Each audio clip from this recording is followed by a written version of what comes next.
Hugot nga giahag sa Philippine Accessible Disability Services ang paghunong sa paggamit sa mga peking persons with disability kun PWD ID sa mga lain-laing establishmento aron makakuha og diskwento.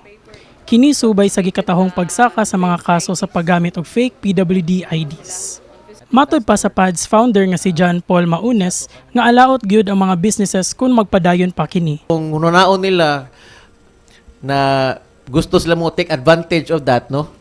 Hunaon po nila ang welfare po sa mga negosyo ba na minusan to ang ilang income because of that one na gusto lang ka mo take advantage of it. Ang pipila ka mga establishmento sa syudad sa Sugbo mipadayag usab sa ilang kaagi sa paghatag og mga PWD discounts. Which is actually okay raman sir kay siguro possible ato amang good usahay murag kasagaran sa PWD dili naman kayo sila makita gid og trabaho. And then which is okay raman pod para sa ilaha.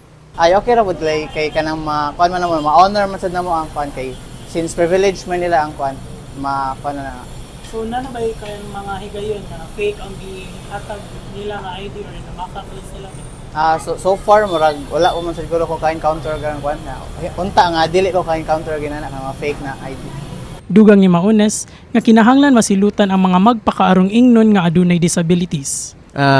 Dapat mapanish gid unta ang nagpaluyo ani mga fake PWIDs ba.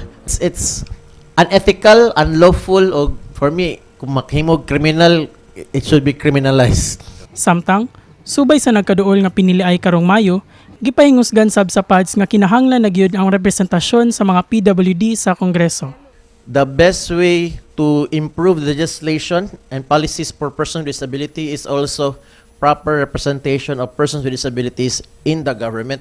Kung as long as walay PWD leader diha na makalingkod and properly represent their sector, wala git saktong pamalaod because there's nothing about us without us man ang policy. So Kini si Ray Martin Rio, USJRCom intern alang sa MyTV Cebu.